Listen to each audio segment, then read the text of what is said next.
A white bank manager refused to cash a check for a black customer. He embarrassed her and made it sound like he thought her money was from something shady. What happened next, you won't believe. But first, let's start at the beginning. It was a normal day for Thomas Whitmore, 54, the manager of a big bank downtown. The sun hit the tall white columns outside as he got ready for another day helping rich clients and keeping things running smoothly. Then she walked in. She was tall, confident, and turned heads right away.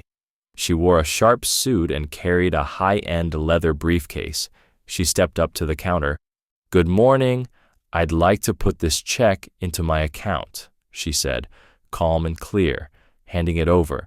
The young cashier looked at the amount and froze for a second.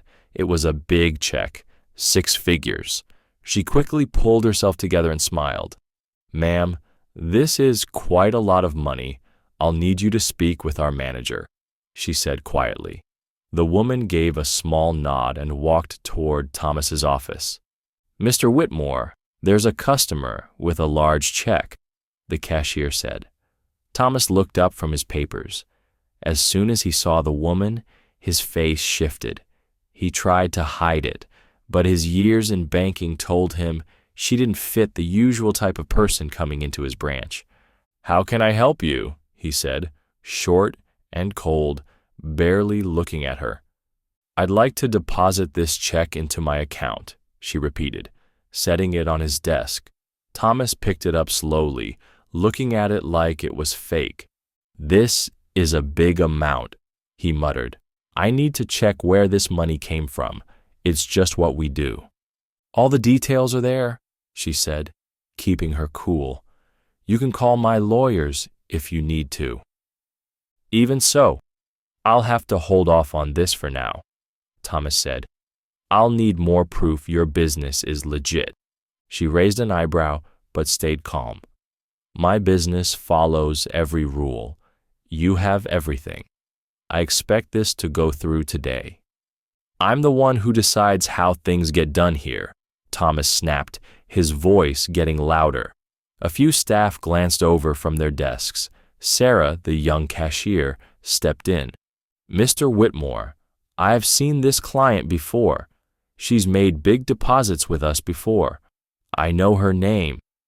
Thomas didn't like that. "Sarah, that's enough. Get back to work." He turned back to the woman. "If you're unhappy, you can file a complaint, but I get to check any transaction I think looks off." The woman took a breath, staying calm. "All right, I'll call someone higher up. I'm sure they'll want to hear how this branch is handling things." Thomas kept staring at the check, even though all the papers he needed were right in front of him. The air in the room got tense. "Look, miss," he said, not using her name, even though he had her ID. "I'm just doing my job. We always check big amounts." She folded her hands over her briefcase. "I get that, Mr. Whitmore, but I don't think this delay follows your bank's rules. You've got everything you need. What's the real problem?" Thomas hesitated. "Well, it's just people like you don't usually bring in checks like this." She narrowed her eyes for a second, but didn't react much. Instead, she took out her phone. "Fine. If you can't handle this, I'll call someone who can." Sarah stepped forward again, lowering her voice. "Mr. Whitmore, I'm sorry, but I'm sure her account is fine. She's one of our biggest clients. She's done this before." Thomas waved her off. "Sarah, go do your own work." Sarah blushed, gave the client a quick, sorry look, and stepped back. The woman was already talking on the phone, calm but firm. "Yes, I need to speak to the senior team. It's urgent. I'm having a problem with a deposit at one of your branches. Thanks." Thomas started feeling nervous but kept his cool. "Look, whoever you're calling, they'll tell you the same thing. We have rules. I can't bend them." Before he could say more, the door swung open. Laura Bennett, 48, the bank's regional director, walked in. She was sharp-dressed, looked annoyed, and meant business. "What's going on here?" she asked, eyes sweeping the room. Thomas stood up, surprised. "Laura, I wasn't expecting you. We're just doing a check on a large deposit." Laura turned to the client, and her face softened. "Miss Anderson, I'm so sorry. I didn't know you were here. Is something wrong?" The client glanced at Thomas, then back to Laura. She stayed calm, but made her point. "Mr. Whitmore seems to think my check is suspicious, but it's not really about the amount. Is it?" Laura's eyes narrowed. She got what was going on. "Thomas, do you know who our clients are?" Her voice went cold. "Of course," he said, looking nervous. "I just wanted to make sure everything was right." "That's enough," Laura said, cutting him off. She turned back to Miss Anderson. "Your deposit will be handled right now. Please wait in the lounge. I'll see to it myself." As the client left, she looked at Thomas one last time. That look said it all. This wasn't over.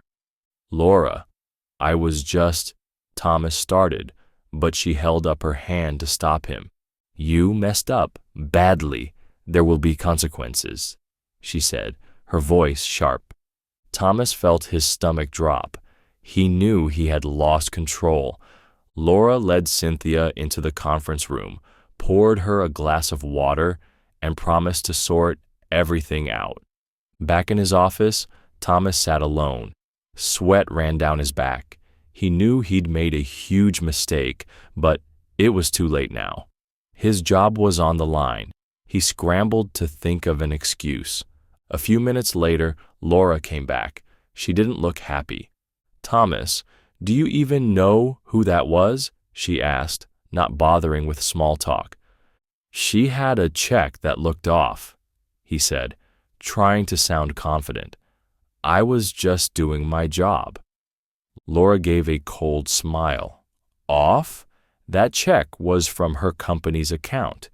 Did you check her details, or did you just assume something was wrong because of who she is?" Thomas mumbled something about safety rules, but Laura cut him off. "Stop! You didn't even check her account, did you?" She tossed a folder onto his desk. "Let me remind you, Cynthia Anderson is our biggest shareholder. She basically owns this bank. She could fire you right now if she wanted." Thomas froze, his face pale. I didn't know." "You should have," Laura said, her voice cold. "And the worst part? This wasn't a mistake. You let your bias get in the way of your job. That's not okay." In the conference room, Cynthia looked through some papers. There was a knock on the door. Sarah walked in with water and a folder. "Miss Anderson, sorry to bother you," Sarah said quietly. "I just wanted to thank you for your patience." Cynthia smiled. "Thank you, Sarah. I saw you trying to help earlier. That means a lot." When Sarah left, Cynthia made a quick call. "Janet, it's Cynthia. We need a leadership meeting today. There's a problem at one of our branches. It's serious." Laura came back in. "Miss Anderson, your check is processed. I'm really sorry about all this." Cynthia stood, gathering her things. "I know this isn't your fault, Laura, but this can't happen again. We'll be having a long talk about it." As she walked out, staff and customers watched in silence. Thomas stood by his office window, watching her leave, knowing his career was falling apart. The next day, Cynthia sat at the head of a big meeting room at the bank's headquarters. Around the table were the top managers, including Laura, who looked nervous, and Thomas, who looked defeated. Cynthia spoke calmly but firmly. "What happened yesterday wasn't just one person messing up. It shows we've got a bigger problem. As the main owner of this bank, I'm not letting it slide." She looked at Laura. "Laura, I respect your work, but it's your job to make sure every branch treats people with respect. What happened was not okay. Laura nodded quickly. Thomas, though, couldn't help himself. Miss Anderson, I was following procedure. Cynthia held up her hand. Thomas, stop. We both know it wasn't just procedure. You ignored my documents, jumped to conclusions, and treated me differently. This is about your attitude. Thomas tried to speak, but saw the look in her eyes and stopped. Cynthia turned to the rest of the team. We need to fix this. If we lose the trust of our customers, we lose everything. So here's what's going to happen. All staff will get training on treating people fairly. We're going to check our processes and cut out anything that lets bias sneak in. We'll set up a way for both customers and staff to report problems. Fast. The room murmured. Laura spoke first. She's right. We need this. Cynthia turned to Thomas. You know you can't stay after what happened, right? Thomas looked down. He knew.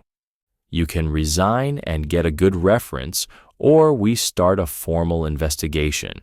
Your choice. By the end of the meeting, Cynthia felt good, but there was one last thing she wanted to do. Later that day, she went back to the branch. Sarah spotted her and walked over.